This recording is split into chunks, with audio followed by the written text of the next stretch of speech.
सुरक्षा का वचन है। परमेश्वर अपने वचनों में वास करता है। याद रखिए, परमेश्वर प्रत्यक्ष रूप से हमारे साथ सामने नहीं होता, किसी ने भी ईश्वर को नहीं देखा, लेकिन फिर भी हम उसकी महिमा करते हैं, उसकी जय जयकार करते हैं, क्योंकि हम अपने मनों में जानते हैं कि वो है और इस सृष्टि को संभालता है। वो एक ऐसी सामर्थ है जिसको आंखों के द्वारा देखा नहीं जाता, लेकिन मन और बुद्धि और ज्ञान के द्वारा समझा जाता है। तो उसने अपने वचन दिए हैं। यदि जैसा हमने अभी सुना कि अगर हम अधीन रहते हैं, जिसके भी अधीन रहते हैं उसकी सामर्थ हम पर प्रभुता करती है। यदि हम अपने माता पिता के अधीन रहते हैं तो माता पिता किसी भी प्रयास से अपनी औलादों को भोजन और अच्छे कपड़े और रहने की जगह प्रदान करते हैं। इसी तरीके से जानवर को आपने देखा होगा, वो अपने मालिक के अधीन रहते हैं, उन्हें मालूम है कि हमें यहीं से भोजन मिलेगा। और हम भी अगर अपनी बुद्धि का इस्तेमाल करें और अधीनता में जीवन बिताएंगे तो निश्चित रूप से वो सर्वशक्तिमान जो सबको तृप्त करता है, वो भी हमारी हर वक्त हर समय में सहायता और मदद करेगा। तो आइए इस वचन को हम दोहराते हैं विश्वास के साथ। जो वचन मैं बोलूंगा मेरे साथ दोहराएंगे और विश्वास करेंगे कि ये जीवित परमेश्वर का वचन है और आने वाले हर एक खतरे से, हर एक मुसीबत से परमेश्वर हमें सुरक्षित करेगा यदि हम इस वचन पर अपने विश्वास को प्रकट करें। आइए इसे विश्वास के साथ इसका अंगीकार करेंगे। जो परम प्रधान के छाए हुए स्थान में बैठा रहे, वह सर्वशक्तिमान की छाया में ठिकाना पाएगा। मैं यहोवा के विषय में कहूंगा, वह मेरा शरण स्थान और गढ़, वह मेरा परमेश्वर है, मैं उस पर भरोसा रखूंगा। वह तुझे बहेलिए के जाल से और महामारी से बचाएगा। वह तुझे अपने पंखों की आड़ में ले लेगा और तू उसके परों के नीचे शरण पाएगा।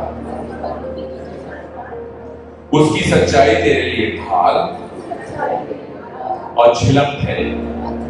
तू न रात के भय से डरेगा, न उस तीर से जो दिन को उजाड़ता है, न उस मरी से जो अंधेरे में फैलती है, न उस महारोग से जो दिन दोपहरी में उजाड़ता है।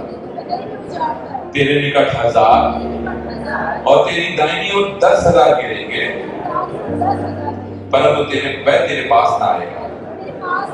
परंतु तू अपनी आंखों से दृष्टि करेगा और दुष्टों के अंत को देखेगा। हे यहोवा, तू मेरा शरण स्थान ठहरा है। तूने जो परम प्रधान को अपना धाम मान लिया है, इसलिए कोई व्यक्ति तुझ पर ना पड़ेगा, कोई दुख तेरे डेरे के निकट ना आएगा, क्योंकि वह अपने दूतों को तेरे निमित्त आज्ञा देगा कि जहां कहीं तू जाए वह तेरी रक्षा करे। वह तुझको हाथों हाथ उठा लेंगे, ऐसा ना हो कि तेरे पांवों में पत्थर से ठेस लगे। तू सिंह और नाग को कुचलेगा, तू जवान सिंह और अजगर को लताड़ेगा। उसने जो मुझसे स्नेह किया है, इसलिए मैं उसको छुड़ाऊंगा। मैं उसको ऊंचे स्थान पर रखूंगा, क्योंकि उसने मेरे नाम को जान लिया। जब वह मुझको पुकारे तब मैं उसकी सुनूंगा। संकट में मैं उसके संग रहूंगा। मैं उसको बचाकर उसकी महिमा बढ़ाऊंगा और मैं उसको दीर्घायु से तृप्त करूंगा और अपने किए हुए उद्धार का हर्ष दिखाऊंगा। ये जीवित परमेश्वर का सामर्थी वचन है। जिस किसी ने भी इसे विश्वास के साथ ग्रहण करा है, उसके जीवन में निश्चित रूप से ये वचन कार्य करेगा। आमीन।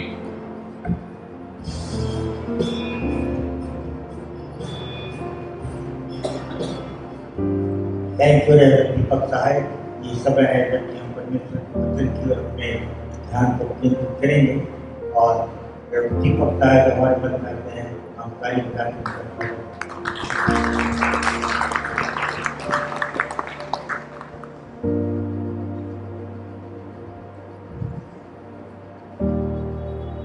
अजीजों, वचन परमेश्वर की सामर्थ है और परमेश्वर में वचन में वास करता है। पुराने समय में हमने लोगों के मुख से ये बात सुनी है कि जान जाए पर वचन न जाए, ये हम सुनते हैं। तो वचन जब हमारे जीवन में सामर्थ्य के साथ कार्य कर सकता और हम अपने वचनों पर स्थिर रहते हैं, तो वो जीवित परमेश्वर जिसने इस सृष्टि की रचना करी है और इस सृष्टि को अपने वचन के द्वारा स्थिर करा है और वचन के द्वारा ही स्थिर करा, तो वो अपने वचन पर क्यों ना स्थिर रहेगा। लेकिन अब समय मनुष्य के जीवन में ऐसा आ गया है कि वो कुरूप हो गया है। आज वचन की वैल्यू नहीं। आज हम जो भी बोलते हैं उसे बहुत जल्दी उससे फिर जाते हैं, क्योंकि हमने ईश्वर तत्व को खो दिया है। हमने उस सच्चाई को अपने से दूर कर दिया। लेकिन यदि हम सच्चे रहें और परमेश्वर से जुड़े रहें, तो हम अपने वचन जो हम दूसरों से बोलते हैं उस पर पूर्ण तरीके से पालन करते हैं। लेकिन हम आज अपनी बात नहीं करेंगे, हम उस परमेश्वर की बात करेंगे जो अपने वचन पर कायम है, क्योंकि वह सदैव सच्चा है, उसमें कोई दोष नहीं। वो अपने वचन पर कायम रहता, भले हम रहे ना। इसलिए वचन की सामर्थ्य बहुत ज्यादा बड़ी होती है। यदि हम इस सामर्थ्य को जान सकें, तो निश्चित रूप से हम इसकी सामर्थ्य को अपने जीवन में महसूस करेंगे। सामर्थ्य होती क्या है? हमने एक ताकत देखी, वो जिसका हम बयान नहीं करते, लेकिन हमें पता है जब हम अपने हाथों से किसी चीज को उठाते हैं तो वहां पे एक फोर्स अप्लाई होती है, लेकिन वो दिखाई नहीं देती। ताकत किसी को दिखाई नहीं देती, लेकिन हम जानते हैं कि हाँ, हम किसी चीज को उठा रहे हैं, वो हमारे अंदर है। और उसी ताकत के द्वारा हम चीजों को उठाते हैं, उसी ताकत के द्वारा हम चलते फिरते हैं। लेकिन सामर्थ्य भी एक ऐसी होती है जो ताकत के समान ही होती है, वो भी कार्य करती है, लेकिन वो ना तो वो महसूस होती है ना वो दिखाई देती है। लेकिन हम उसे कैसे जाने कि हमारे जीवन में सामर्थ्य ने काम करा? क्योंकि जब हम किसी कार्य को अपने जीवन में पूर्ण होता हुआ देखते हैं, तब पता चलता है कि हाँ, सामर्थ्य ने काम करा। और इसके उदाहरण बाइबल में बहुत है। जैसे अभी हम गीत में गा रहे थे कि जब इजरायली लोग जो है समुद्र के तट पर आकर फंस गए और उनके पीछे फिरौन की सेना थी और आगे लाल समुद्र था, जगह जाने की, कहीं भागने की भी नहीं थी, और वो घिर गए थे और मृत्यु उनकी आंखों के सामने थी। और लोग जो है उस वक्त बहुत परेशान होकर कुड़कुड़ाने लगे और मूसा से कहने लगे, तू हमें यहां मरने के लिए लिया है। लेकिन मूसा ने अपनी घबराहट को अपने वश में किया और परमेश्वर के पास गया और समर्पित हो गया, हे प्रभु, हमें इस महा मुसीबत से बाहर निकाल। तब परमेश्वर की आवाज आई कि अपनी लाठी उठा और जाओ समुद्र पे मार दे। और मूसा ने वैसे ही किया। और ये देखिए कि शब्दों की सामर्थ्य कैसे काम करती है। मूसा ने, ये बाइबल की बात प्रत्यक्ष है और हिस्ट्री से बात बताती है, ये कोई कहानी नहीं है, ये प्रत्यक्ष रूप से बाइबल में कोई भी ऐसी चीज नहीं है जो कहानी हो। उनके प्रमाण है और उनके प्रमाण हमें हिस्ट्री में मिलते हैं। मूसा ने जो है लाठी मारी और बाइबल बताती है कि समुद्र खुल गया और इजरायली उसमें से निकले। जब फिरौन की फौज ने उनका पीछा करा तो वो समुद्र बंद हो गया और सब के सब उसके अंदर मार गए। तो ये ऐसे सामर्थ्य, तब हमें पता चलती है कि सामर्थ्य है। तो अजीजों, हर एक व्यक्ति को इस सामर्थ्य का एहसास अपने जीवन में होना जरूरी है, तभी हम उस अनदेखे परमेश्वर में विश्वास कर सकते हैं। हम दो तरीके से उस पर विश्वास करते हैं। एक श्रद्धा भाव से, ये ईश्वर है क्योंकि ये हमारे मनों में डाला गया है, लेकिन हमें उसकी पहचान नहीं, हमें ईश्वर की पहचान नहीं। तो अलग अलग समय में अलग अलग तरीके से लोगों ने ईश्वर को खोजने की कोशिश करी और कहीं पे भी जो भी काम हो गया तो उसी को ईश्वर मानना शुरू कर दिया, क्योंकि भाव था ईश्वर के प्रति, हमारे अंदर श्रद्धा थी, लेकिन हम उसे देख नहीं पा रहे थे। और हम देखना चाहते हैं कि व्यक्तिगत रूप में ईश्वर हमें दिखाई दे। बाइबल बताती है इसी कारण लोगों ने ईश्वर को छवियों में बदल डाला। जानवरों में, पेड़ों में और मूर्तियों में उसको ढूंढने की कोशिश करी, उनको शेप देके उसे अपना ईश्वर मानने की कोशिश करी। परंतु वह अगम्य सृष्टिकर्ता जिसने सृष्टि का निर्माण करा, जिसने हमें बनाया, वो हमारी ही बनाई हुई चीजों में कैसे वास कर सकता? इसलिए ईश्वर कभी भी किसी जगह नहीं होता है, परंतु वह एक सामर्थ्य है जिसको प्रत्येक व्यक्ति को समझना होता है। इसलिए वो कहता है अपने वचन में कि वो ना पत्थरों में रह सका, ना दीवारों में वो उसे कोई बांध सका। लोगों ने आज आपने देखा होगा घरों के अंदर मंदिर बना के उसके अंदर ईश्वर को बिठा दिया, कैद कर दिया ईश्वर। क्या ईश्वर कैद किया जा सकता है? क्या हम उसे जानवर की तरह, तोते और बिल्लियों की तरह पालते हैं? लोग पालते हैं घरों में, ईश्वर रखा है।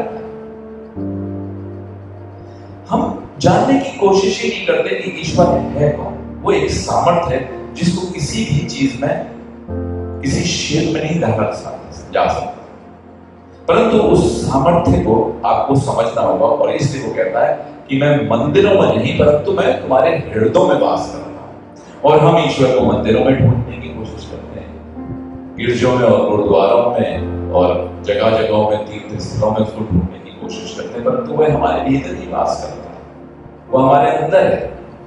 तो जब आप उस ईश्वर को समझने लगते हैं और उसको ज्ञान और बुद्धि के द्वारा जो वह देता है, अपने ज्ञान से हम उसे नहीं जान सकते, क्योंकि हमने कभी जाना नहीं। अगर हम अपने ज्ञान से जानते तो उसे कभी भी हम उसको कोई शेप नहीं देते। तो अजीजों, ईश्वर कोई बाधा तो जा नहीं सकता, उसे कोई कैद करके किसी जगह रखा नहीं जा सकता। ये तो इतनी तो हमारे अंदर समझ है, फिर भी हमारी समझ जो है वो हम पर भारी हो जाती है और हम ईश्वर को कैद करना शुरू कर देते जगहों में, चार दीवारियों में उसे कैद कर देते। यहाँ ईश्वर याद रखिए किसी जगह में नहीं होता। कबीरदास जी ने बड़ी अच्छी बात करी कि उन्होंने कहा कि जब वो बैठे थे तो किसी ने कहा कि साहब आपके पैर जो है मक्का की तरफ है। तो उसने कहा कि ऐसा है, मेरे पैर ऐसी जगह घुमा दो जहां ईश्वर ना हो। घबरा गए, क्योंकि ईश्वर हर जगह। तो हम उसको कहीं जगह, इसलिए हम क्या करते हैं, हम निर्बुद्धि लोग ईश्वर को देखना चाहते हैं, जो कि संभव नहीं है।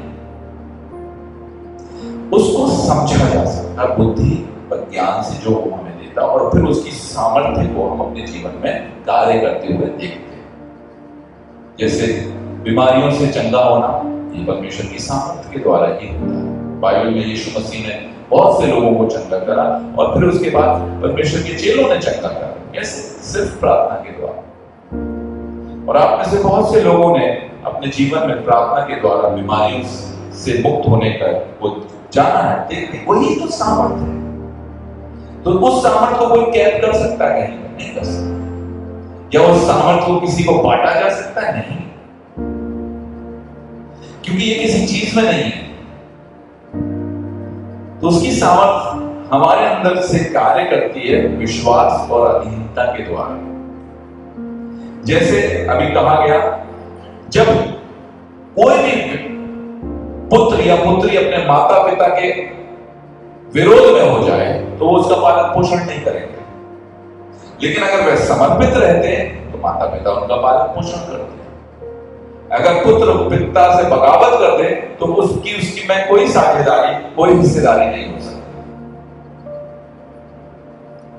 इसी प्रकार जब मनुष्य जो कि तुच्छ है वो निर्णय लेने में नहीं चूकता, तो परमेश्वर तो महान अगम्य परमेश्वर, उसके भी सिद्धांत।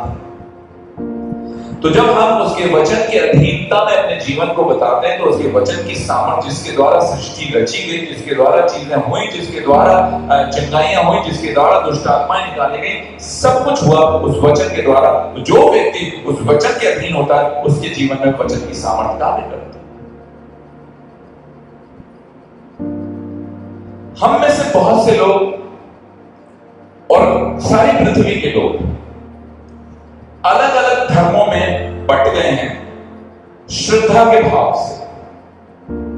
उनके अंदर श्रद्धा है, लेकिन बाइबल कहती है कोई भी मुझे ढूंढता नहीं है। आप श्रद्धा के भाव से आते हैं, फीलिंग, ईश्वरीय फीलिंग के भाव से आते हैं, बट उसे जानने की कोशिश नहीं करते। परंतु जितनों ने उसे जाना, उसकी सामर्थ्य उनके जीवन में कार्य करती है। तो इसीलिए लिखा हुआ, मुझ अद्वैत सच्चे परमेश्वर अर्थात प्रभु यीशु मसीह को जानना ही अनंत जीवन। ठीक है, समझ में आया है? अब हम थोड़ा खुल के बात करेंगे। हमारे जीवन में कष्ट होते हैं और उन कष्टों के कारण होते हैं, दुख के कारण होते हैं। कहीं बीमारी है, तो कहीं फाइनेंशियल क्राइसिस है, तो कहीं जॉब नहीं है, तो कहीं घर में समस्या है, लड़ाई झगड़े, बहुत सी चीजें हैं जो हमें दुख देती हैं। इन दुखों को हम कैसे दूर कर सकते हैं, इसको समझना आपको बहुत जरूरी है, क्योंकि हर एक व्यक्ति दुख नहीं चाहता। कौन ऐसा व्यक्ति होगा कि मैं दुख चाहता हूं? हम सब एक संपन्न, एक खुशहाल जीवन जीना चाहते हैं। और ऐसा ही उस सृष्टिकर्ता ने, उस परमेश्वर ने हमारे लिए ऐसी सोच के द्वारा चीजें बनाई। उसने कहा सब कुछ अच्छा है, जाओ पृथ्वी पे फलो फूलो और बढ़ जाओ।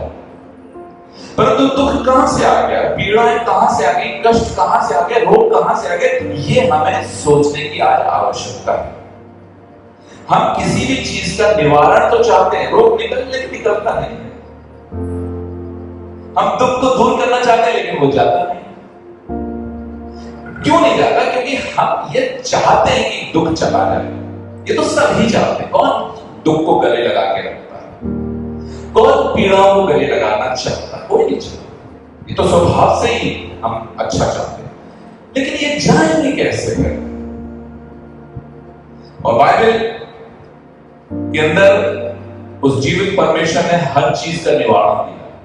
और यदि मैं आपके सामने उदाहरण हूं, मैं चाहता हूं मैं हमेशा उदाहरण बन के रहूं कि हमारे शरीर के अंदर कभी कोई रोग वास नहीं कर सकता।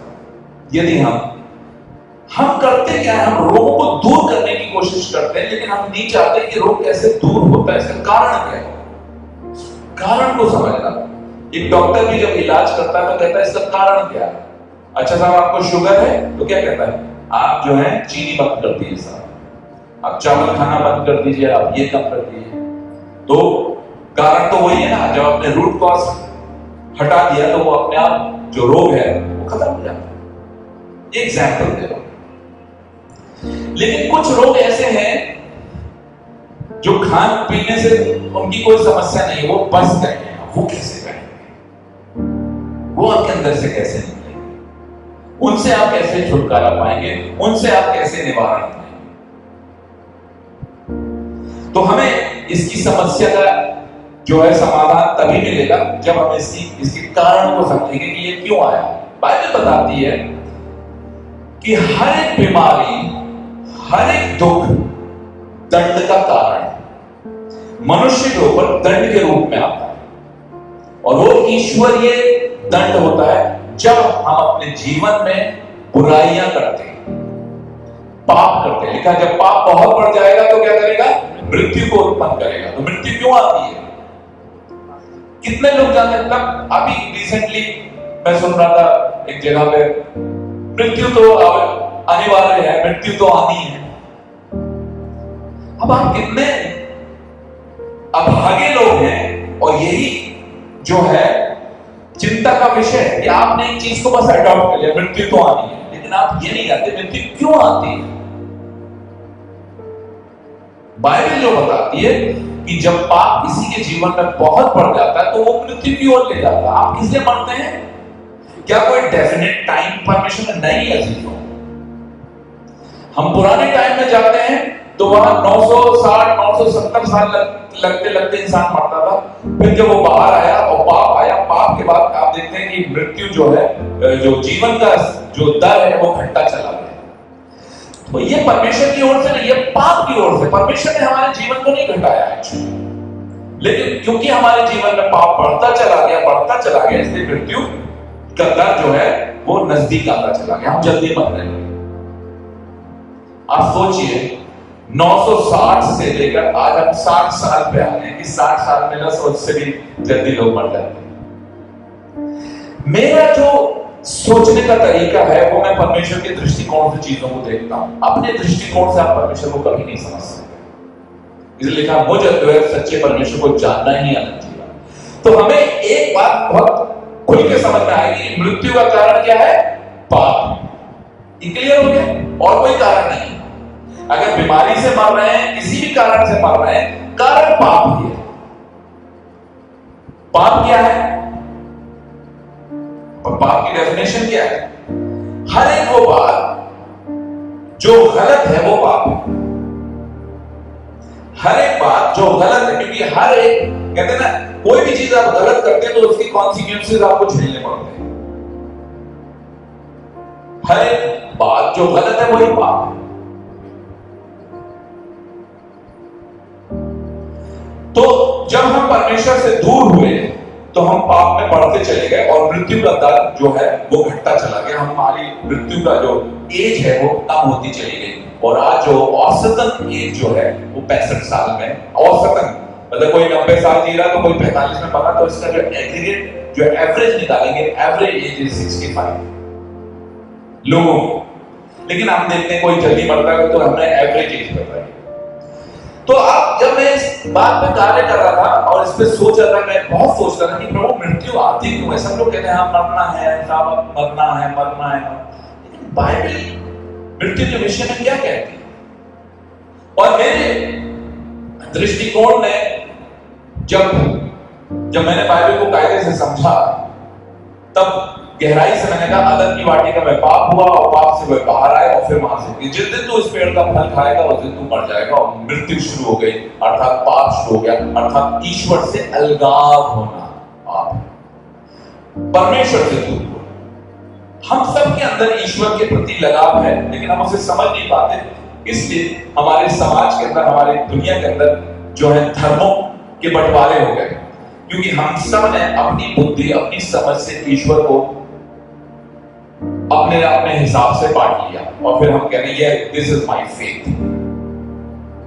क्रिश्चियनों ने क्रिश्चियन फेथ मान लिया, मुस्लिम भाइयों ने मुस्लिम ने। कहीं ना कहीं हम देखते हैं कि ये अगर इसकी गहराई में जाए तो मनुष्य ने जो है अपने हिसाब से चीजों को रचा, अपने हिसाब से मार्गों को, इसलिए तो बंटवारा हो गया। जब एक ही ईश्वर है और सब धर्म ये कहते हैं एक ही ईश्वर है, तो फिर इतने बंटवारे कैसे हो गए?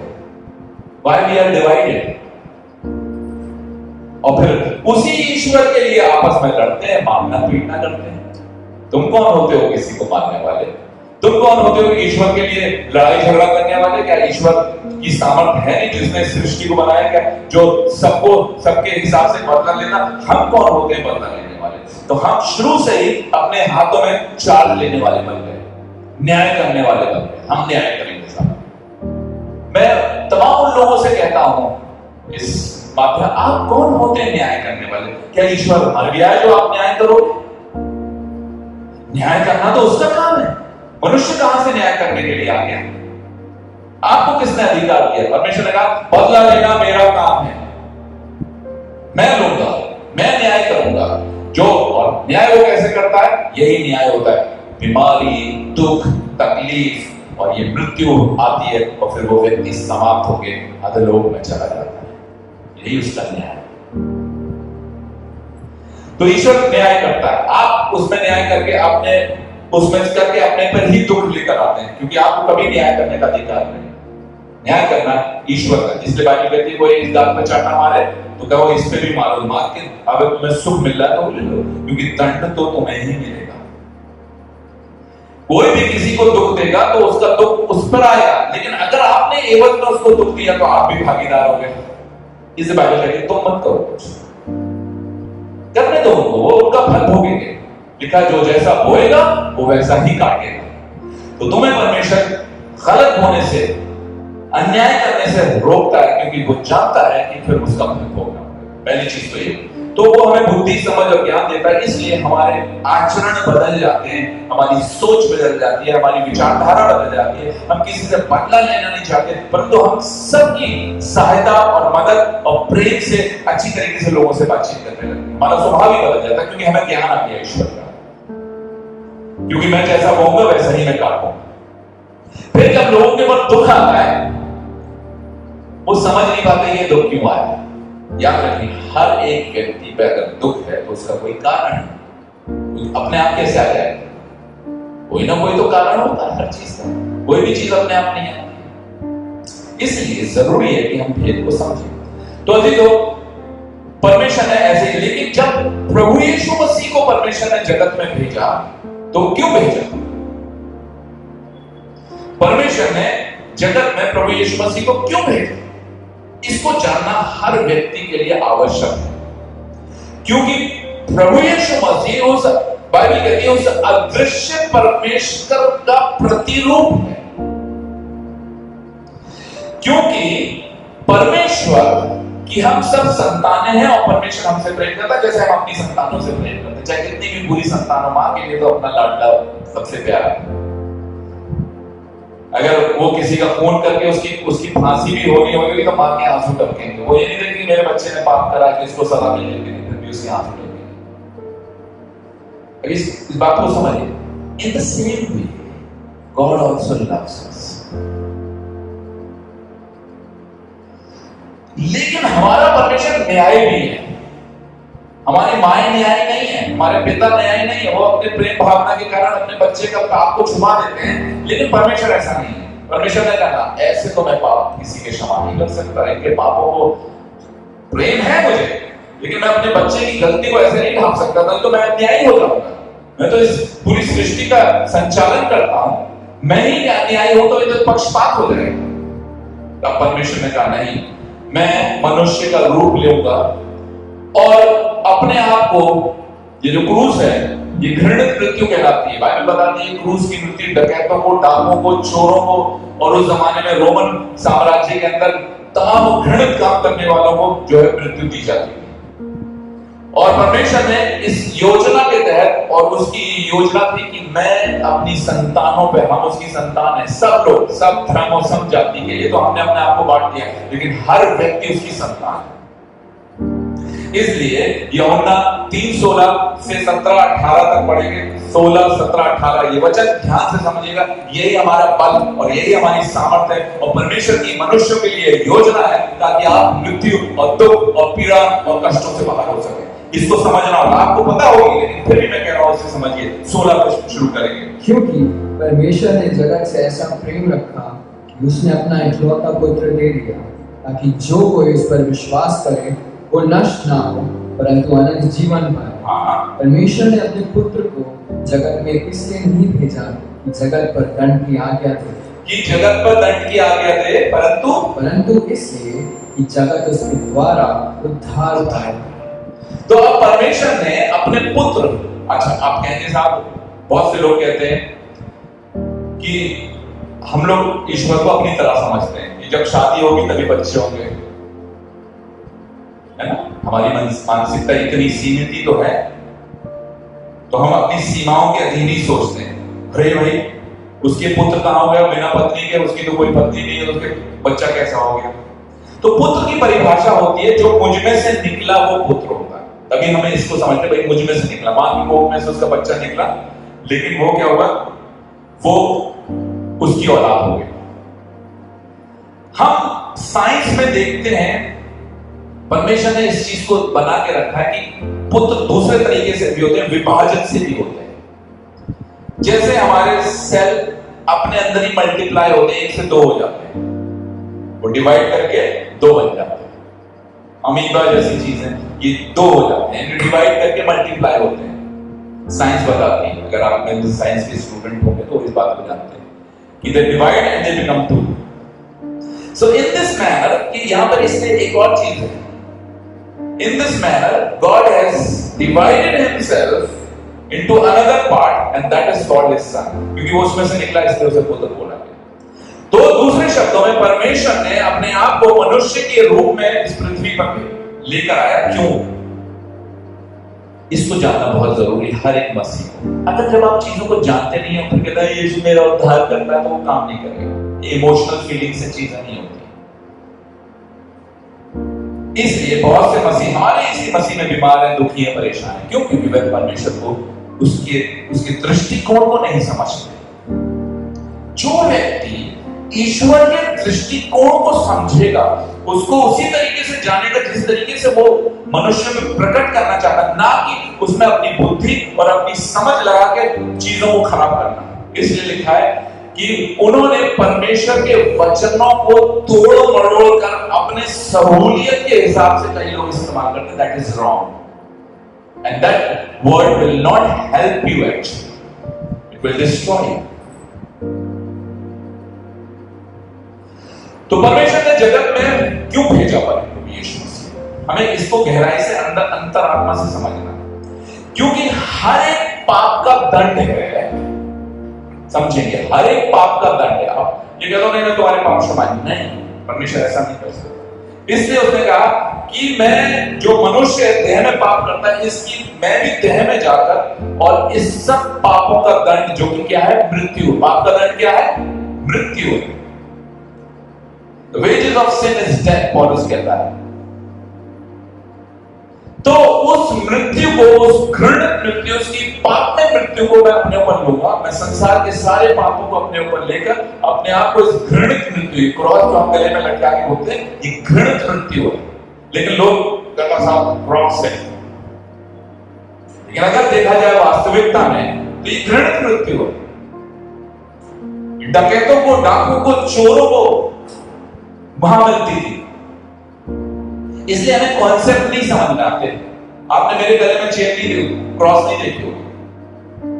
क्रॉस का निशान मकसद क्या है? क्रॉस तो एक मृत्यु का है, उस पर क्रूस पे चढ़ाया गया था, सैक्रिफाइस। हमें उस सैक्रिफाइस को समझना कि अपने गले में क्रॉस टांग देनी है, उससे थोड़ी ना आप बच जाएंगे। फिर वही वाली बात होगी कि हम अपनी बुद्धि का इस्तेमाल कर करके जो है, हम इसे जरूर याद रखते हैं इस क्रॉस पर मेरा प्रभु मेरे लिए कुर्बान हुआ। कुर्बानी क्यों दी जाती है? मेरे लिए कोई मरे। कुर्बानी का मतलब है somebody is dying for me, somebody is, कोई मेरे पापों का दंड अपने ऊपर ले रहा, तब मैं बरी हो सकता हूं। समझ, यही तो न्याय होता है। भाई ठीक है, इनको माफ करो, मैं इनके पाप का दंड दे रहा हूं, इनको माफ करो, इनका पैसा मैं भुगतान कर रहा हूं। तो उन पाप का भुगतान परमेश्वर ने अपने ऊपर लिया, क्योंकि परमेश्वर न्यायी था। न्याय ये होता है, ये थोड़ी ना होता जाओ माफ कर दिया, नहीं। किसी को अगर माफ करना है तो उसका दंड आपको अपने ऊपर लेना पड़ेगा, और प्रभु यीशु मसीह ने उस दंड को अपने ऊपर लिया, अर्थात परमेश्वर ने उस दंड को अपने ऊपर लिया और क्रूस पर कुर्बान होके मर गया, क्योंकि मरना जरूरी। बाइबल कहती है कि पाप, मृत्यु को समझ लेना बहुत जरूरी है, क्योंकि पाप का दंड मृत्यु। इसलिए प्रभु यीशु मसीह मरा। वो अगम्य सृष्टि करता, उसको मृत्यु का स्वाद चखना पड़ा, क्योंकि वह अनिवार्य था, जरूरी था। अगर वो ना मरता तो हमारा उद्धार नहीं हो सकता था, इसलिए वो मरा। और मरने से पहले उसने तमाम प्रकार की ताड़नाएं और पीड़ाएं, हम सब जानते हैं, 39 कोड़े, जिसमें कोड़ों के अंदर जो है कीलें लगी थी। जब एक कोड़ा पड़ता था उसकी पीठ से जो है खून निकलता था, उसके मांस के चीथड़े उसके बाहर निकलते थे। और जो आप पैशन ऑफ क्राइस्ट जब देखेंगे उसको उसी तरीके से दिखाया गया कि जिस जगह उसको वहां पे एक पत्थर पे जो है ऐसे करके बांध दिया जाता था, उसकी पीठ पत्थर पे रख दिया, उसके बाद एक आदमी खड़े हुए 39 कोड़े, एक सजा हुआ करती। 39 कोड़े मारेगा और उस जगह खून के छींटे ही छींटे जो है, कोड़ा पड़ता था उसके साथ खून जो है, तो छींटे ही छींटे उसमें दिखाया गया। आप इमेजिन कर सकते हैं कि कितनी पीड़ा है प्रभु यीशु मसीह ने, किसकी? मेरे और तुम्हारे। क्या वो हमारे पापों के लिए उसने क्रूस की मृत्यु से, और उसने वो 39 कोड़े के लहू जिससे निकला, उसके शरीर का आधे से ज्यादा लहू सिर्फ 39 कोड़ों में निकला। क्योंकि लिखा है लहू के बहाए जाने से ही पाप की क्षमा होती है। तो यहां तो हम क्या करते हैं, जानवर की गर्दन काटी उसका लहू निकाल दिया, लेकिन यहां वो पीड़ा के द्वारा एक एक बूंद उसके शरीर से निकला। 39 कोड़े जब पड़े तो उसके शरीर का आधे से ज्यादा लहू वहां गया। बचा कुचा लहू, उसके कांटों का ताज पहनाया गया, यहाँ से खून निकला। उसके बाद उसके आखिरी जो खून बचा था, तो वहां पर लिखा सैनिकों ने भाले को उसके पंजर में घुसेड़ के छेदा, तो लिखा लहू और पानी निकला। मतलब शरीर में जितना लहू था वो तो निकल गया, उसके साथ जो पानी बचा था आखिरी बूंद तक उसका निकल गया, बिकॉज ये होना जरूरी था। Now this is the mystery, इसको हर व्यक्ति को समझना। Now Jesus died for us, क्योंकि अगर वो ना मरेगा तो हमारे पाप क्षमा नहीं। और जो व्यक्ति इस बात को है आप कुछ कर लीजिए, कोई दुनिया के अंदर इसका निवारण नहीं है कि आपके रोगों का, इसलिए जो व्यक्ति इसको समझ लेगा उसके शरीर में कभी रोग नहीं आएगा, क्योंकि रोग, बीमारी, दुख, तकलीफ का कारण क्या है? पाप। और पाप का पश्चाताप, पाप का जो दंड है वो प्रभु यीशु मसीह ने अपने। अब वो क्या कहता है? जो कोई मुझ पे विश्वास करेगा, परमेश्वर ने जगत में अपने पुत्र को, परमेश्वर ने जगत से ऐसा प्रेम किया कि उसने अपना इकलौता पुत्र दे दिया ताकि जो कोई इस पे विश्वास करे नाश ना हो परंतु अनंत जीवन पाए।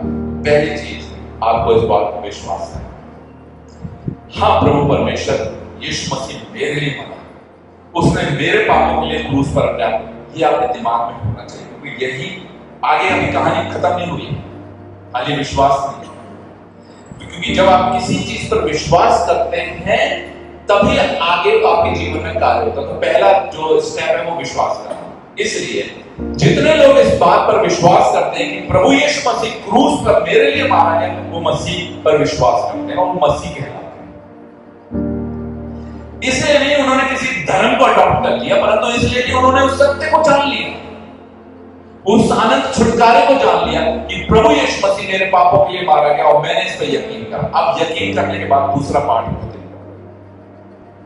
अब परमेश्वर हमें ऐसी सामर्थ्य देता है। मैं सामर्थ्य पे आ रहा हूं, कहता है यदि हम अपने पापों को मान लें तो यीशु मसीह का लहू हमें सब पापों से क्या करता है? शुद्ध करता है, क्योंकि वो क्रूस पर कार्य हो गया। अब परमेश्वर क्या है?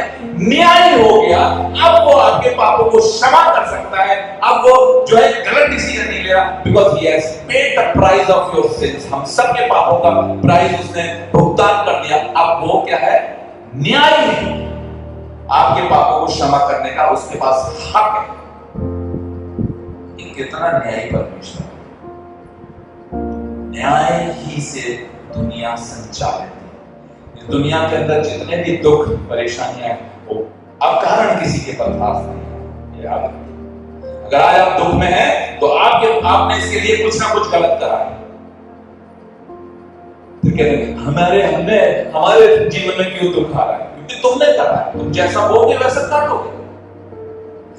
लेकिन वो अनुग्रहकारी परमेश्वर जब हम पर दया करता है, उसने उसको अब कहता है अगर तुम विश्वास करोगे और कहोगे हाँ प्रभु मैं पापी हूं, लिखा राजा दाऊद इस बात को कहता है मैं मां की कोख से ही पापी जन्मा।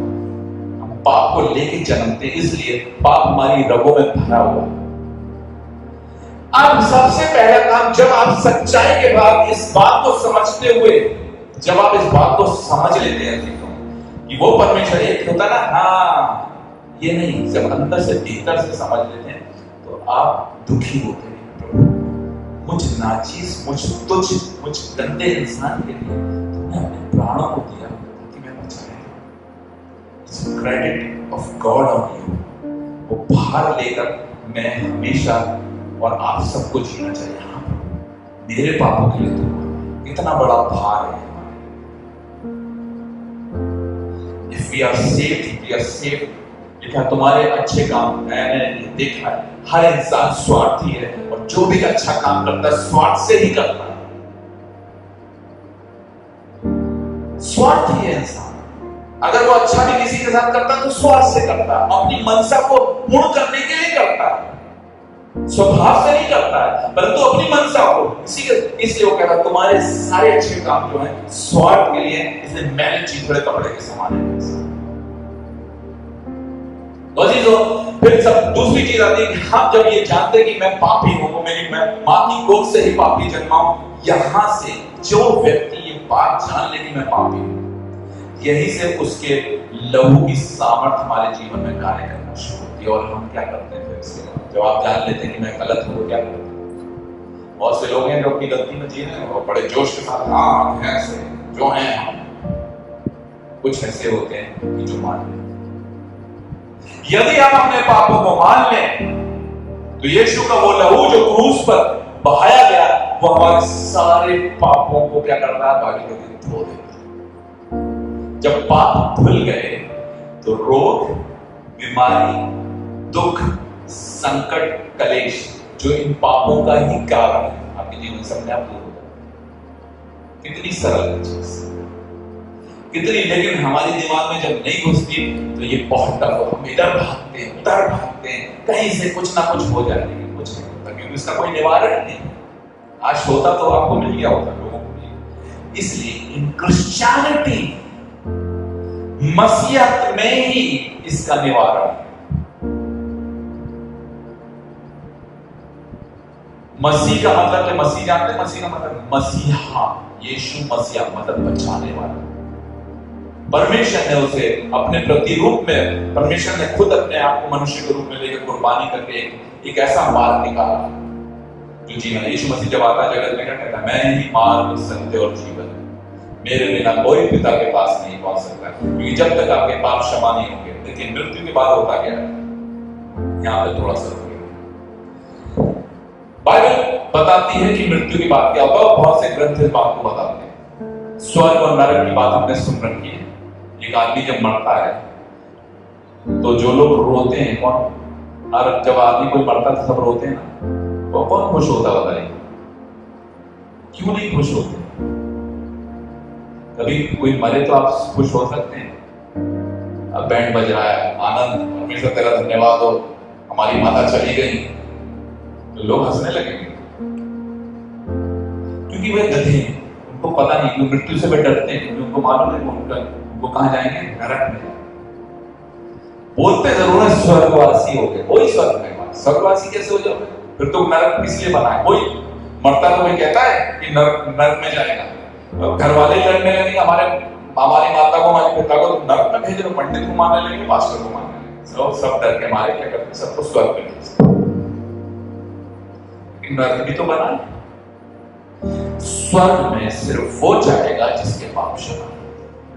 इसलिए पौलुस जब क्रिश्चियन बरियल होता है तो लिखा है, यूहन्ना की इंजील में लिखा हुआ है कि तुम औरों की तरह शोकित मत हो, दुखी मत हो, आंसू मत बहाओ, क्योंकि तुम्हारे पास आश्वासन है कि तुम्हारे मसीह लोग जब मरते हैं तो वो नरक में नहीं स्वर्ग में जाते हैं, क्योंकि उनके पाप क्षमा हो।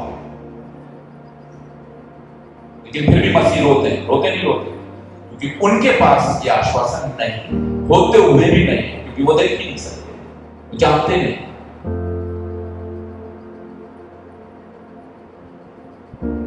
पौलुस कहता है इस बात को, मरना मेरे लिए लाभ है।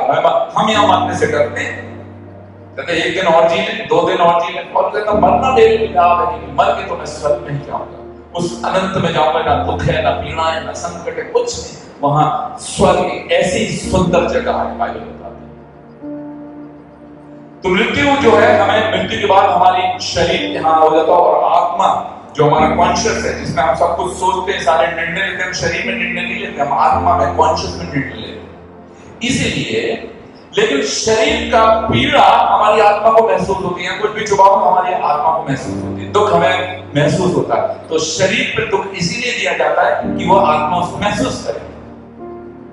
वहां पर आत्मा की पीड़ा अलग है, वहां तो शरीर होगा नहीं, वहां आत्मा की पीड़ाएं अलग है। इसके विषय में लिखा है कि असहनीय है,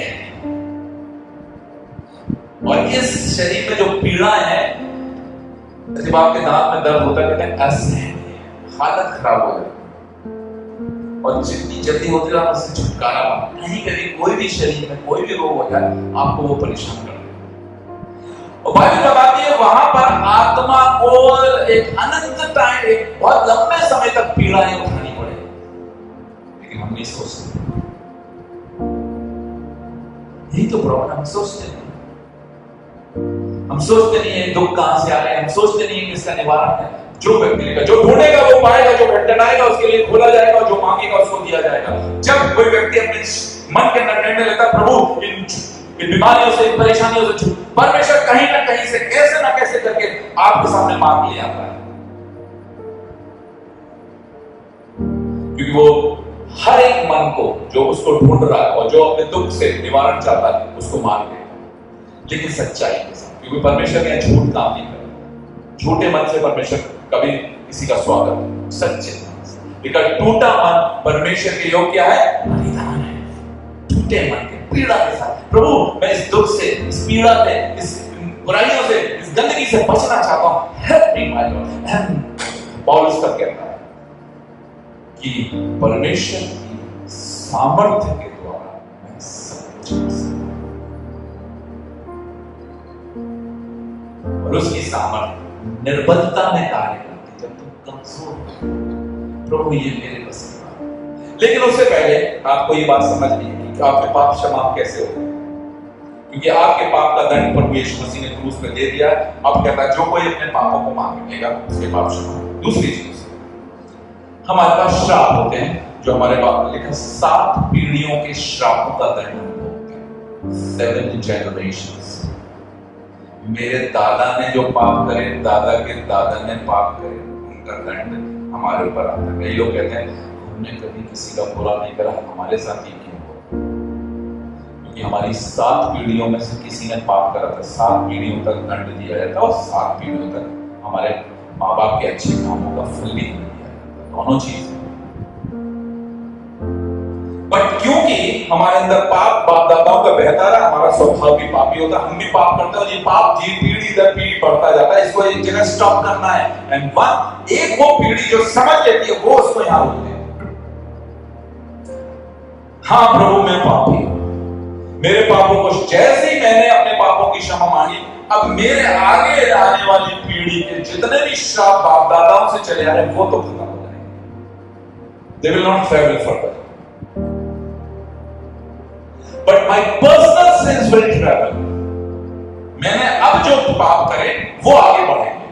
तो उसके लिए परमेश्वर ने कहा यदि हम अपने पापों को मान ले तो यीशु मसीह का लहू हमें, इसलिए हम जब भी पाप करते हैं, लिखा है उस यीशु का लहू जो है हमारे लिए सदैव काम करता है। प्रभु मुझे क्षमा करिए, मुझसे गलती है। इसलिए क्या होता है, अब होता है हमारे जीवन में जितने पाप होते हैं हम उनको क्या करते हैं, क्षमा के द्वारा धोते रहते हैं। हमारा गुनाह कभी नहीं होता।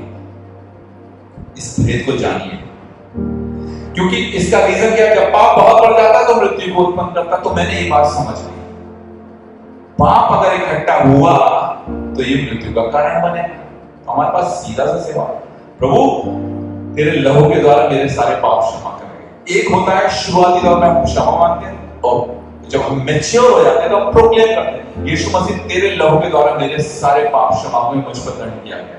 जैसे मैं ये प्रोक्लेम करता हूं तो बीते जितने भी पाप हैं वो उसी वक्त उस प्रॉमिस के द्वारा क्षमा कर दिया। परमेश्वर ने कहा कि मैं तुम्हारे पापों को फिर कभी स्मरण ना करूंगा, चाहे तुम्हारे पाप कितने भी गहरे हुए रंग के क्यों ना हो, मैं उन्हें जो धोकर श्वेत कर दूंगा।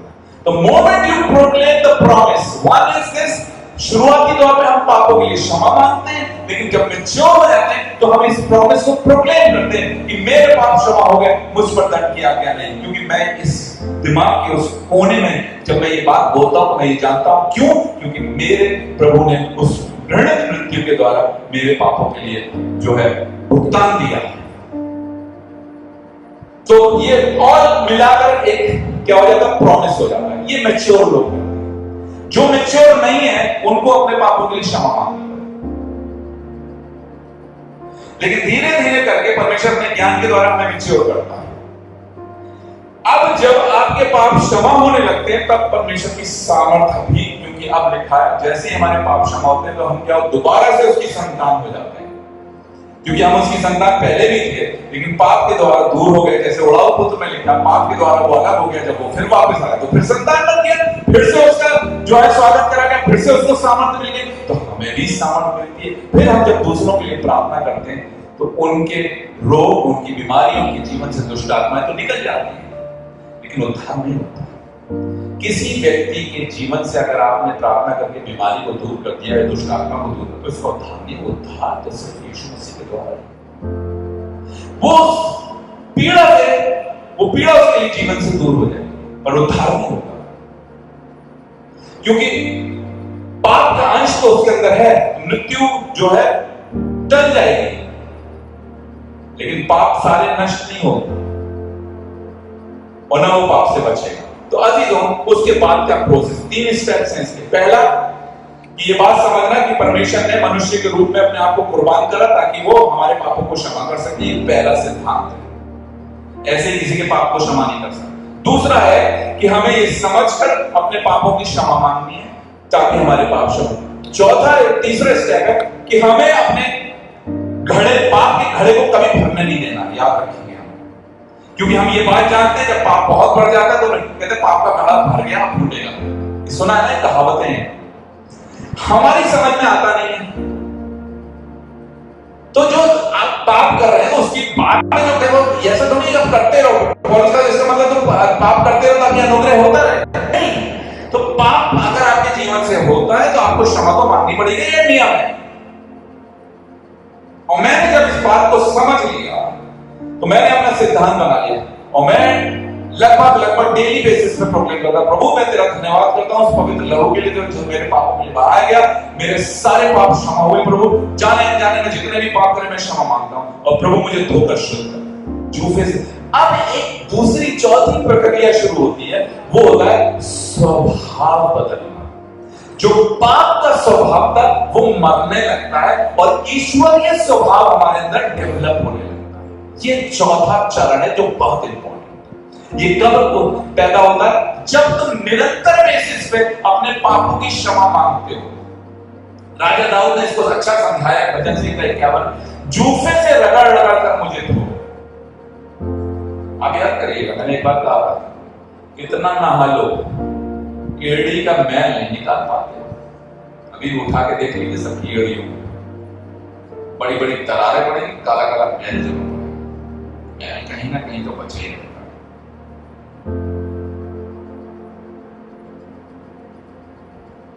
एक एग्जाम्पल तो जी तो ऐसे ही बहुत सी जगहों पर हमारे मैल जमा होते हैं जो हमें पता नहीं रहते। हम सोचते हैं हम तो साफ है, साफ, और आज ही के नहाए हुए हैं तो गंदगी कहाँ होगी, लेकिन एड़ी में मैल घुसा होता है। और मैं एक एग्जाम्पल दे रहा हूं, समझ लें। तो पाप को लगातार अगर आप रोज ना नहाए तो आप गंदे नहीं होंगे, बताइए आप नहाते क्यों? आपके अंदर नेचुरल दिन भर के अंदर कुछ ना कुछ होके आपकी गंदगी जमती है, आपके पसीने से, आपके अंदर स्वेट से आपकी महक आती है। फिर आप एक हफ्ता ना खाइए तो यहाँ पे मैल जमना शुरू हो जाता है, गर्दन पे मैल जम होता नहीं होता, तभी तो नहाने का पर्पस क्या होता है कि मैल छोड़ो। आप यीशु मसीह ने अपने चेलों से कहा, तुम सबके सब नहाए हो तो बस सिर्फ पैर धोने की आवश्यकता है। चेलों से यही तो बोला था, you have already taken bath, we have taken bath, all those who have received Jesus Christ, सच्चाई के साथ we are washed। हम नहा के अब हमारे जहां थोड़ा थोड़ा मैल है उसे हमें डेली बेसिस पे क्या करना है? पैर धोने की आवश्यकता है। मतलब आपको डेली बेसिस पे अपने पापों की, प्रभु आज दिन भर में जो पापों की क्षमा करिए, आप लोग कर सकते हैं, क्योंकि अभी आपके दिमाग में इतनी बात बैठ जाए, धीरे धीरे परमेश्वर आपको। इसके बाद जो मैंने कहा जो चौथा चरण आता है जिसके अंदर आप सैंक्टिफाई होते हैं, आपके थॉट प्रोसेस बदलते हैं, आपके अंदर किसी से चिढ़ने की भावना नहीं आती है, आपके अंदर जेलसी, चिड़न, जलन, कपट, बुराई, ये सब धीरे धीरे, क्योंकि हमारे अंदर भरी हुई, बात तो क्षमा में फिर भी भरी हुई है। ये चौथा चरण है जिसके अंदर हमारे स्वभाव में परिवर्तन आता है। ये बहुत इंपॉर्टेंट, और ये तभी संभव है जब आगे के 3 चरण जो है वो सही तरीके से होते हैं।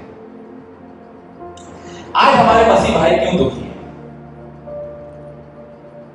जबकि उनके पास ऐसा बड़ा आश्वासन है, लेकिन फिर भी वे दुखों से और बीमारियों से ग्रस्त है। क्यों? क्योंकि उन्होंने परमेश्वर को सही तरीके से नहीं पहचाना। आप जब आए आपके जीवन में प्रभु यीशु मसीह, जैसे बहुत से यीशु मसीह के पीछे, क्योंकि क्यों चलते, कहता है वो तुम किससे चलते हो? आश्चर्य क्रम के लिए मेरे पीछे आओ। उद्धार नहीं पाना चाहते। आपके जीवन में प्रार्थना हुई, आपकी बीमारी दूर हो गई, आपकी दुष्ट के अंदर से दुष्ट आत्मा की कोई काम हो गया, आपने प्रभु यीशु मसीह पे विश्वास कर लिया। आप ऐसे किसी तीर्थ स्थान पे चले जाइए, वहां पर आपका कुछ काम हो जाएगा तो आप वहां जुड़ जाएंगे, आपका विश्वास वहां चला जाएगा। लेकिन उद्धार थोड़ी ना होगा इससे।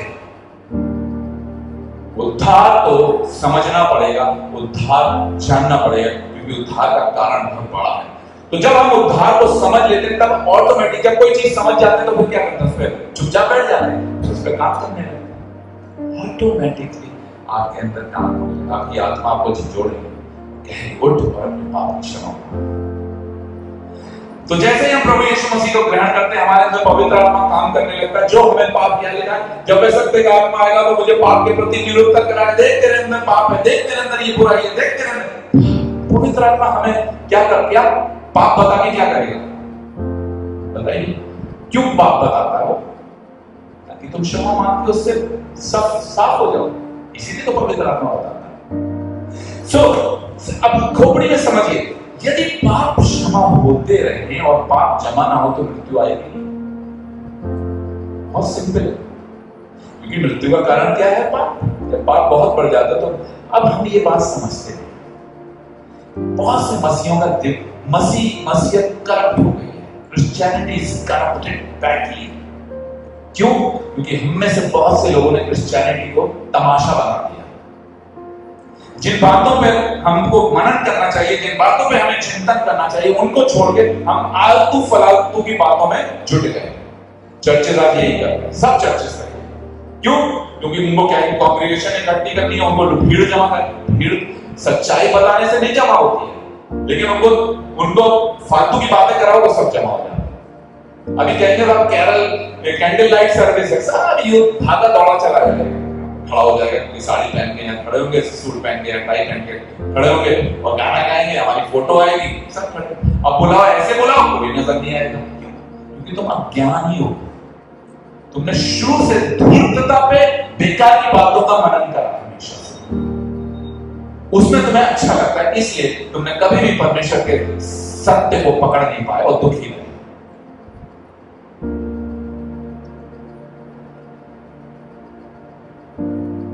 इसलिए जब तक तुम सत्य तत्व ज्ञान को नहीं पकड़ोगे, दुखी रहो। कोई तुम्हारा दुख का निवारण नहीं कर सकता, क्योंकि तुम खुद ही अपने दुख का निवारण हो। जब मैंने जाना तो मेरे जीवन से सब दुख दूर हो गए, मेरे जीवन में कोई दुख नहीं, क्योंकि हमारे जीवन में दुख के कारण हमारी निर्बुद्धि के कारण बने रहते हैं। अभी ये नहीं मिला तो दुख हो रहा है, वो नहीं मिला तो ये हो गया, वो हो गया, दुख यही होता है। और फिर बुराई होती है, उसका दंड आता है, वो दुख देता है। लेकिन जैसे आप इससे बाहर आएंगे, आप पृथ्वी पर ही स्वर्ग में जीएंगे, पृथ्वी पर ही स्वर्ग बन जाएगा। स्वर्ग का मतलब क्या होता है? जहां पर कोई दुख ना हो, कोई पीड़ा ना हो, कोई कलेश ना हो, कोई दिक्कत ना हो, कोई प्रॉब्लम ना हो, वही स्वर्ग है। इसी पृथ्वी पर आपके लिए स्वर्ग है। You will be the most happiest person on this earth, अगर आपने भेदों को समझा, अगर आपने उस तत्व ज्ञान को जो परमेश्वर ने मनुष्य को दिया जाना। लेकिन चर्च में लोग सोते हैं, उनकी आंखें बंद होती हैं। मुझे यहीं से अभी भी दिख रहा है कौन लोग सो रहे हैं, लेकिन मैं क्या बोलूं, वो दुख के लिए बने। कुछ लोग बने ही दुख के लिए, उनकी खोपड़ी में कभी तत्व ज्ञान नहीं आएगा, वो दुख के लिए बने, दुखी होकर मर जाएंगे। ये भी मैं खुल के कह देता हूं। और हैं ऐसे लोग जो नहीं समझना चाहते। अगर आपको कलीसिया के चर्च के अंदर नींद आ रही है और परमेश्वर से दूर है, आप फालतू की चीजों में लगे, आप सिर्फ यहां पर आते हैं एक श्रद्धा भाव से, लेकिन आपका मन जो, किसी का मन अगर परमेश्वर की ओर लिखा हुआ है, जब पौलुस वचन देता था तो वहां के लोग टकटकी लगा के देखते थे, उनका मन पूरा लगा रहता। यहां उनकी आंखें बंद होती हैं, क्या सीखो? दुख तो घेरे रहेगा। लेकिन अभी यहां पिक्चर लगा दी जाती है घंटे की, तो आपको नींद नहीं आएगी। तो आप देखते हैं आपका मन कहां केंद्रित है। इसलिए जब तुम अपने मनों को नहीं लगाते, परमेश्वर भी तुम्हारे मनों के अंदर बात को प्रकट नहीं करता है। जो ढूंढेगा वही पाएगा, जो खटखटाएगा उसके लिए खोला जाएगा, जो मांगेगा उसे दिया जाएगा। क्या? दुनिया की धन संपत्ति नहीं, वो ईश्वरीय ज्ञान, वो तत्व ज्ञान जिसके द्वारा तुम्हारा पूरा जीवन सुधर जाएगा। तो अभी तो परमेश्वर की सामर्थ, जब हम ये बातें जान लेते, उस दिन से परमेश्वर की सामर्थ हमारे जीवन में कार्य करने लगती। उस दिन से पहले नहीं करती। First your sins should be washed, पहले तुम्हारे पाप क्षमा किए जाएंगे और फिर परमेश्वर की सामर्थ तुम्हारे अंदर रहेगी। और इस प्रोसीजर को आपको अपनाना है। पहला चरण क्या है? प्रभु यीशु मसीह पे भरोसा करना। कैसे? इस बात को जान के कि परमेश्वर ने अपने आप को मनुष्य के रूप में उतारा और अपने आप को मनुष्य के पापों के लिए क्रूस पर बलिदान करा और घृणित मृत्यु सही और हमारे लिए एक मार्ग खोला और कहा है कि जो कोई भी विश्वास करेगा और विश्वास के द्वारा अपने पापों की क्षमा मांगेगा, उसके पाप क्षमा किए जाएंगे। जब उसके पाप क्षमा पाएंगे तो जितने भी पाप के कारण दुख है अपने आप दूर हो जाएंगे। सिंपल, आपको किसी के पास भागने की जरूरत नहीं है, आपको किसी से प्रार्थना कराने की जरूरत नहीं है। प्रार्थना कराने की आवश्यकता तब पड़ती है जब आप अपने पापों की क्षमा नहीं मांग रहे और पाप पर जिसका पाप उसके अंदर बना रहेगा वो उसको दंड भोगना पड़ेगा। आपके जीवन में आश्चर्य कम तब होता था कि आपके जीवन में विश्वास आए और आप ये परमेश्वर पहली दफा, दूसरी दफा, लेकिन बार बार नहीं हो पाए। फिर तो प्रभु यीशु मसीह को हम छोड़ देंगे और लोगों के पीछे भागेंगे। भाई साहब मेरे लिए प्रार्थना करके रोक दो। आपने कभी इस बात को सोचा? फिर प्रभु यीशु मसीह किस बात के लिए? फिर तुम्हारे पापों की क्षमा, फिर वो वाचा बेकार हो गई जब तुम किसी व्यक्ति के पास जाकर अपने पापों का निवारण कर लो। इसलिए यीशु मसीह पहली दफा सबके के जीवन में चंगाई देता था, आश्चर्य कम करता था ताकि लोग विश्वास करें। तो आश्चर्य कर आपके जीवन में अगर कोई काम हुआ है तो इसलिए हुआ ताकि आप विश्वास करें और प्रभु यीशु मसीह को ग्रहण करें। लेकिन यह चीज बार बार नहीं होगी। फिर भी परमेश्वर अपने दासों और अपनी महिमा के लिए अपने दासों के अनुग्रह करता है। और बोलो जब प्रार्थना करते हैं लोग चंगे होते हैं, ऐसा नहीं कि लोग चंगे होते और खड़े होते हैं, लेकिन उससे बड़ा निवारण आप ही के हाथ में है। हमें कभी किसी के पास जाना नहीं पड़ेगा क्योंकि हम कमजोर हैं, हम परमेश्वर की सामर्थ को नहीं पहचानते, इसलिए हमें दूसरों की मदद और सहायता की आवश्यकता पड़ती है। तो सिंपल निवारण, और इसलिए यीशु मसीह ने कहा यदि कोई मुझ पर विश्वास करता है, यदि वह मर भी जाए तो भी जीवित होगा। और जितने लोग यहाँ खड़े हैं अगर वह मुझ पर विश्वास करेंगे तो कभी ना मरे। कौन सा विश्वास करेंगे वो कभी ना मरे? ये आपके दिमाग में नहीं घुस रहा क्योंकि आपने कभी मांगा ही नहीं। मैंने मांगा, मुझे दिया गया। मैंने इतनी सरल बात, बहुत सरल, लेकिन ये दिमाग में घुसे तभी सरल है। तो ये बहुत जटिल, तो दिमाग एक्सेप्ट नहीं करेगा। सब कहते हैं मरना तो जरूरी है क्योंकि आपने यही देखा है कि सब आते हैं, सब मरते हैं। लेकिन वो क्यों मरते हैं? क्योंकि वो पाप करते हैं और जब पाप बहुत बढ़ जाता है तो मृत्यु आती है। लेकिन अगर आपके पाप क्षमा हो जाए और पाप के जीवन में कोई पाप ना रहेगा, जब क्षमा हो जाएगा तो आप रोज पाप कहां रहेगा तो मृत्यु कहां आएगी। बहुत सिंपल। हम जब ये बात समझ जाते हैं कि मृत्यु का कारण तो पाप है और यही जो है हमारे अंदर एजिंग लेकर आता है, ये सारे कारण इसके यही है। इसलिए कहता मैं तुम्हारी जवानी को उकाब के समान नया करूं। Your age will reverse if you understand the true provision of God. बहुत मुश्किल है, लेकिन सुनने में तो बड़ा अच्छा लगता है, लेकिन ये दिमाग में घुसना और फिर उसके बाद ये कार्य करता, बिना घुसे कार्य नहीं करेगा। जो लोग जो इस बात को नहीं समझेंगे उनके जीवन में कभी ना। तो आपकी एजिंग का प्रॉब्लम क्या, कैसे एजिंग होती है? क्योंकि इस सब का नतीजा मैंने देख लिया यही है कि जब पाप जीवन में रहता है तो वो अपना कार्य करता है और वो अंदरूनी, मैंने बहुत से अच्छे लोग बहुत अच्छी डाइट लेते हैं, बहुत अच्छा करते हैं, लेकिन फिर भी वो मर रहे हैं, फिर भी वो दुखी हैं, फिर भी वो बीमारियों से ग्रस्त हैं। मैंने कहा ये भी गड़बड़। हाँ, दोनों चीजों का सम्मेलन जो है, दोनों चीजों का मेल होना बहुत जरूरी है। आत्मिक, क्योंकि हम शारीरिक और आत्मिक दोनों हैं। तो आप बहुत अच्छा भोजन करें और आत्मिक रीति से आप सही नहीं है तो ये काम नहीं करेगा। तो इन दोनों का समावेश, दोनों का collaboration, spiritual and physical, then it brings change in your life. समझ में? तो जैसे आप स्पिरिचुअल तरीके से परमेश्वर कहता है मैं तुम्हें उत्तम पदार्थों से तृप्त करूंगा जिससे तुम्हारी जवानी का, God has will change your entire life system. इसलिए बहुत से लोग नहीं बदल पाते क्योंकि वो स्पिरिचुअली नहीं समझ पा रहे, तो वो फिजिकली कभी नहीं बदल पाते। और मैंने ये अपने जीवन में महसूस करा, जब आप स्पिरिचुअली स्ट्रांग होते, फिजिकली आपके जीवन में अपने आप, क्योंकि परमेश्वर अपनी सामर्थ्य के द्वारा हर एक वो काम जो हम नहीं कर पाते परमेश्वर करवा देता। और मैंने हर बात को, जब मैंने ये बात जान लिया, हर बात को प्रार्थना में परमेश्वर के चरण पर रखा। प्रभु इस, जैसे पौलुस कहता है, इस कांटे को उसने 3 बार प्रार्थना करी, तो परमेश्वर ने एक कांटा वो छोड़ के रखा ताकि वो परफेक्ट ना हो, लेकिन बाकी सब कांटे उसके निकाले। आपकी हर एक प्रॉब्लम का निवारण आपके अंदर भीतर ही है, वो है प्रभु यीशु मसीह, जिसके लहू के द्वारा हमें क्षमा प्राप्त होती है, जिसके लहू के द्वारा हमारे पाप क्षमा किए जाते हैं। जब पाप क्षमा के गए तो दंड कहां? निर्गमन 15:26 निकालिए।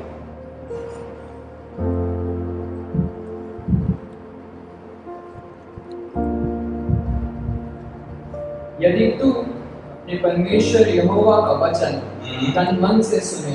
पहली चीज, तन मन से सुने। आप तो सोते हैं यहाँ पे बहुत से लोग, मैं बोल दो तो आपको बुरा लगेगा, लेकिन मुझे यहाँ से देखता है वचन चल रहा है। यदि तू अपने परमेश्वर का वचन तन और मन से सुने, तन और मन, अगेन क्या है, किस चीज का समावेश है? शरीर और आत्मा।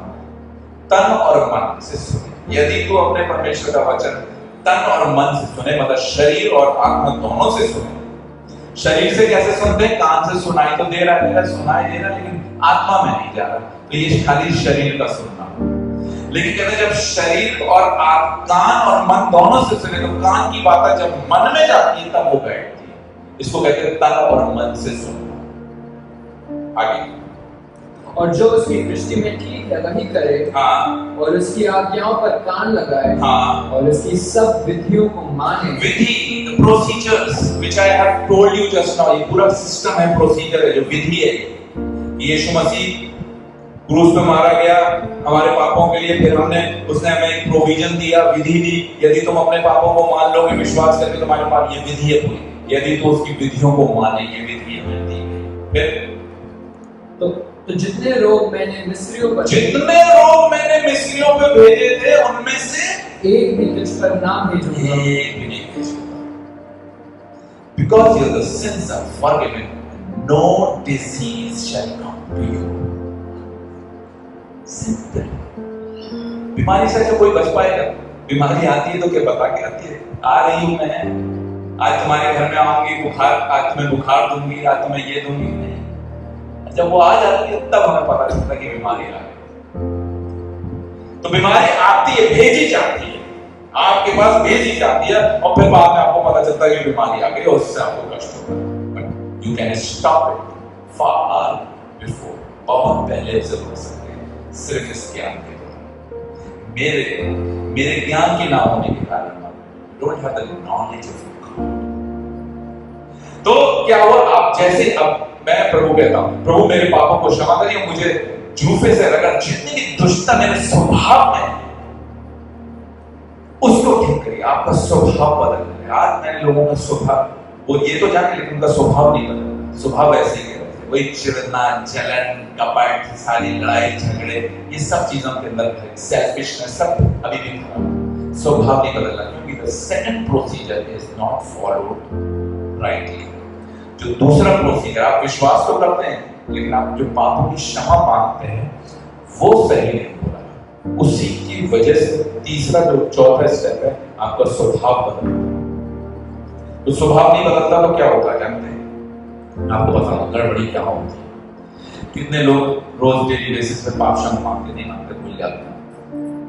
आप भूल जाएंगे, ये आपकी ओर से, आप एक जोश में आएंगे, मैं कहूंगा तो 2-4 दिन करेंगे, फिर भूल जाएंगे। आप लिख के ले लीजिए, मैं इस चीज से गुजर चुका हूं, मैं जानता हूं।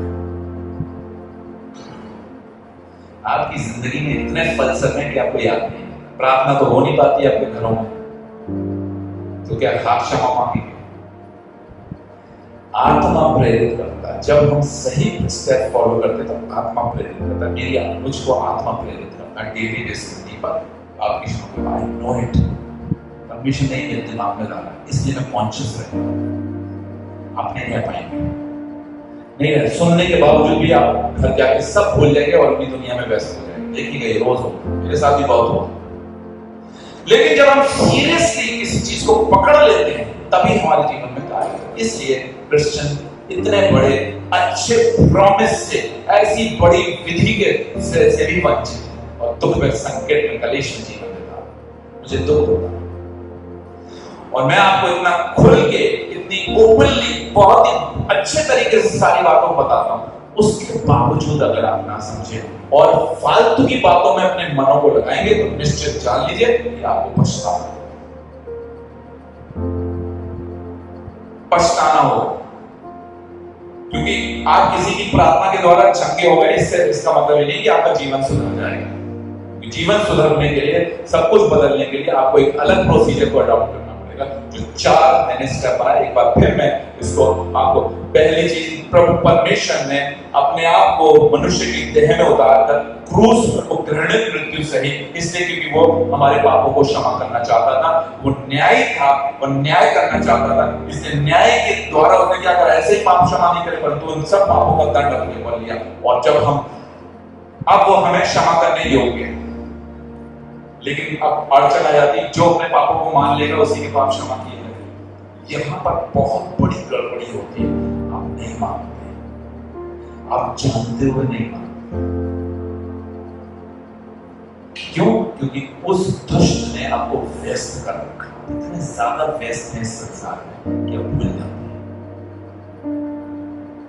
लेकिन जब आप इस बात को समझ जाएंगे और पवित्र आत्मा को जब भी प्रेरित करे किसी भी पाप के लिए, आप तुरंत कर ले, फिर कुछ दिनों बाद ये प्रैक्टिस में आ जाएगा और पवित्र आत्मा आपके अंदर बहुत प्रबलता से काम करेगा और हर एक बुराई के लिए हर रोज आपको प्रेरित करेगा, उठ और अपने पाप की क्षमा मांग, उठ और इस प्रॉमिस को प्रोक्लेम कर। And I believe every day. इसलिए क्योंकि मैंने हर चीज को बहुत अच्छी तरीके से समझ लिया। अब करने की बात है बस। First you have to understand and then you have to bring action in your life. प्रभु यीशु मसीह मेरे सारे पापों को क्षमा करिए, मैं मां की कोख से ही पापी जन्मा हूं, मेरे अंगों के अंदर पाप भरा हुआ है, मेरे मन में, मेरे स्वार्थ में मैं स्वार्थी हूं, प्रभु क्षमा करिए, धोकर मुझे शुद्ध करिए, गिड़गिड़ाइए उसके सामने और उसका प्रॉमिस आपके जीवन है। और धीरे धीरे मेरे शरीर के अंदर एक भी रोग नहीं, नॉट सिंगल। और मैं अभी मैं चश्मे से मैंने ये बात की थी कि चश्मा आप में से बहुतों को लग गया, मेरे को भी चश्मा लगा, लेकिन मैं अभी भी पढ़ता हूं आराम से। जब मैं सिर्फ करेक्शन करता हूं और मैं उसके लिए लगातार प्रार्थना करता हूं कि प्रभु मेरी आंखों पर चश्मा ना लगे, क्योंकि आपको कुछ जगहों पे काम करना पड़ेगा। हम कई बार मैं बहुत सी चीजें लेके नहीं करते, आपको प्रोक्लेम प्रॉमिसेस को प्रोक्लेम करना पड़ेगा, तब वो काम करेंगे। मेरी जवानी तो आपके समान नहीं, परमेश्वर का आत्मा सब बताता है। तो सामर्थ तब काम करती है जब आप उस सामर्थ के लिए कोई काम को बोलते हैं परमेश्वर से। अधीनता यही होती है, Lord I can not do, you will do. परमेश्वर मेरी सहायता करिए कि मैं इस बीमारी से, इस दुख से, इस परेशानी से बाहर निकलूं। God will help.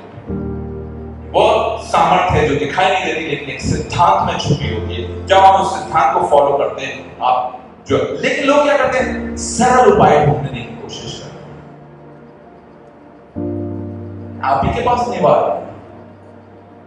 परमेश्वर ने इतना बड़ा मार्ग अपने पुत्र के द्वारा खोल दिया, उसमें नहीं चलना है। क्या कहता है, मार्ग वो सत्य और जीवन में ही, और आप किसी दूसरों के पास भाग के अपना निवारण करना चाहते हैं। When the way is already given to you। कितना सिंपल और सरल है आप इसे। और अगर आप से इस बात को मैं गारंटी के साथ कहता हूं कि आपके जीवन में कोई रोग, बुखार कहते हैं ना, बुखार किसको आजकल वायरल, हमें तो नहीं आ रहा वायरल। क्यों नहीं आ रहा मुझे तो नहीं आता कोई वायरल। लोग कहते हैं वायरल चल रहा है, उनके पास ना बजाय निवारण के, बजाय परमेश्वर के प्रॉमिसेस के ऑलरेडी एक टोटका होता था और ये चल रहा है इसलिए हो गया। तो कैसे बाहर निकलोगे? जब तुम फोकस ही नहीं करोगे परमेश्वर के वचन पे तो तुम दुखी रहोगे। You have the power, you have the promise. परमेश्वर की सामर्थ का प्रॉमिस आपके पास है और आपके जीवन में काम करेगा, दिखाई देगा।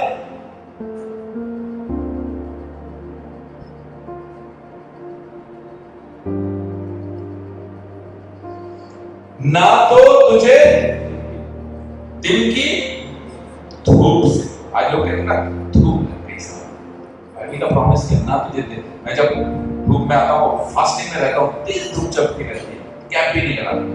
I know that promise. Promise को याद रखिए।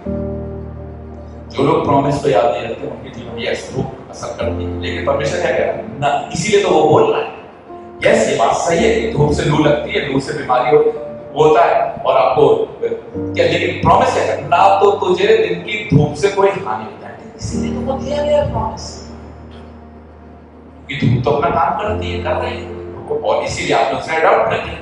हमारे पास विपरीत उसका तोड़, वो हमें बोलना होता है। तो जब आप नहीं बोलते तो क्या होता है, धूप अपना काम करती है, धूप अपना काम करती है। पहले अब क्या होता है, एक चीज, सनबर्न हो जाएगा, लोग लगाते हैं क्रीम लगाए, मुंह ढांक के चलते, सनबर्न हो जाएगा। अब यही प्रॉमिस आ जाएगी, ना तो तुझे धूप से कोई हानि। अब आप क्या कर रहे हैं, आप परमेश्वर के प्रॉमिस को ना वो करके, मैं कोई धूप में घूमता हूँ, कुछ नहीं लगा, कुछ ना तो मैं फेस क्रीम लगाता हूँ, मैंने वो भी पहले ये होता है सनस्क्रीन लगाओ, सनस्क्रीन, मैं कुछ नहीं लगाता, मैं नेचुरल चीज सिर्फ एलोवेरा जेल लगाता हूँ, कुछ नहीं लगाता। आप प्रॉमिसेस में जीना सीखिए, that will work in your life, because हर एक चीज के लिए परमेश्वर का प्रॉमिस है। ये तो प्रॉब्लम है कि आप कि दिमाग में लिखा है, जब चित्त में चढ़ेगा, लिखा उड़ाओ पुत्र के जब चित्त में चढ़ा तो क्या हुआ, पिता के पास वापस लौटा। आपकी चित्त में नहीं चलता, आपके दिमाग में नहीं आता है, प्रॉब्लम यहाँ है। क्यों? क्योंकि तुम ध्यान से नहीं सुनना चाहते, तुम्हारे मन भटके हुए, संसारिकता में खोए हुए, फालतू की बातों में बहुत मन लगेगा। मैं इस कलीसिया को तमाम उन फालतू की बातों से बचाकर उन चीजों पर स्थिर करना चाहता हूं जिससे आपके जीवन में फायदा। हर एक वो बात जिससे कोई लाभ नहीं, उसे करने का क्या कुछ होगा? कुछ नहीं होगा। उन बातों पे फोकस करिए। अभी क्या लिखा है? अभी हमने एक वचन पढ़ा था, शायद रूपसी ने पढ़ा, फिर से उस वचन को पढ़ेंगे। ध्यान दीजिए, कौन सा था? इफिशियंस। मैं कह के खत्म करूंगा लेकिन मैं चाहता हूं कि, उम्मीद करता हूं कि वही वचन है। इफिशियंस 3, मैं बता रहा हूं कहां से पढ़ना। नहीं,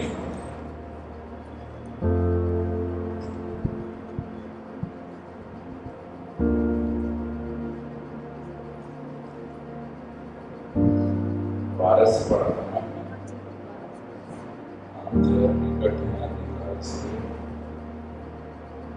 दूसरा आपने क्या पढ़ा था? दूसरा था फिलिपियों। फिलिपियों निकालिएगा। मैं चाह रहा हूं कि उस बात को, जब पौलुस कोई बात कहता है ना, तो पौलुस बहुत अच्छी बातें लिखता है, बिल्कुल पिट पॉइंट बातें करता है, लेकिन हम समझ नहीं पाते। मैं परमेश्वर से ये कहता हूं कि प्रभु बातों को मुझे समझा। फिलिपियों क्या था? 4:8 से पढ़िएगा। इसलिए हे भाइयों, जो बातें सत्य हैं, जो बातें सत्य हैं, और जो बातें आदरणीय हैं, और जो बातें उचित हैं, और जो बातें पवित्र हैं, और जो बातें सुहावनी हैं, और जो बातें मनभावनी हैं, हाँ, अर्थात जो भी सद्गुण और प्रशंसा की बातें हैं, उन पर ध्यान लगाएं। हमारा ध्यान फालतू की, इसलिए मैंने पढ़ा है, ऐसी बातों पे मत लगे जिससे कोई लाभ ना हो। क्यों? क्योंकि ये सब काम आएगा आपके काम क्या आएगा ये सोचिए। इसलिए मसीह मत, जिनके पास आश्वासन है, जिनके पास सामर्थ्य है, वही मसीह जो है दुखी है। कल तो क्या गवाही दोगे बाहर जाके? क्या कहोगे? क्यों तुम्हारे जीवन में तो कोई गवाही है नहीं, क्या दोगे गवाही? कैसे गवाही देते हो? झूठी गवाहियां देते हो। लिखा तुम्हारे जीवन से गवाहियां निकलनी चाहिए। मेरे शरीर में कोई रोग वास नहीं करता, लोग देखेंगे तब कहेंगे। आपको गवाही देने की जरूरत नहीं, आपके जीवन से गवाहियां निकलेंगी। ऐसी जगह फोकस करिए और आपको आत्मिक तसल्ली होगी कि आपके जीवन में कोई रोग नहीं है, कोई दुख नहीं है, कोई परेशानी नहीं है। औरों की तरह आप दुखी, बल्कि आप दूसरों के दुख के निवारण का कारण बनो। बाइबल कहती है अंधा अंधे को क्या, जो दुखी है वो दूसरे का दुख क्या दूर करेगा। दूसरे का तो क्या दुख रहेगा जो खुद दुखी है। जो सुख में है वही दुख को दूर करने का रास्ता दिखा सकता है। इसलिए मार्गदर्शक बनिए दूसरों का। आपने इतने साल क्रिश्चियनिटी में बता दिया, क्या है आपके पास ऐसा सिवाय चिल्लाने के? उससे क्या होता है? आपके पास ऐसा सामर्थ्य क्या है? आपके पास ऐसी क्या गवाही है? गवाही होनी चाहिए। और आज से जो बात मैंने आपको 4 चीजें बताई उसको पकड़ लिए तो आपके जीवन में गवाहियों की लाइन लग जाएगी। आपके जीवन आने वाले समय में आप गवाहियां देंगे और आपको अपने अंदर इतने आनंद मिलेगा। कोई रोग मेरे शरीर में नहीं, कोई दुख मेरे जीवन में, ये किसी से आनंद नहीं। आज लोग परेशान थे, इसी से तो परेशान थे। जबकि हमारे प्रभु ने ऐसे बड़े अनुग्रह के द्वारा इतना सुंदर मार्ग खोल रखा है जिसके द्वारा हम हर वक्त सुखी रह सकते हैं। प्रभु इस वचन के द्वारा आपको स्थिर करें। मेरी जो बातें आज मैंने बताई हैं इसको चाहिए और इसका इस्तेमाल करिए। आपको कभी किसी से प्रार्थना कराने की आवश्यकता नहीं, क्योंकि जहां पाप नहीं वहां पर दंड नहीं। सिंपल है, जहां पाप नहीं वहां पर सिंपल है। इससे ज्यादा सिंपल है। अब ये कौन करेगा? क्या करना है? पापों की क्षमा मांगिए, दिन में 10 बार मांगिए, घुटनों में जाके मांगिए। निवारण तो यही है। लेकिन नहीं साहब, ये निकल के सिंपल है, किसी से प्रार्थना करवा के जल्दी से ठीक हो गया, हो जाए, बस ये सोचते हैं। आप कुछ नहीं करेंगे।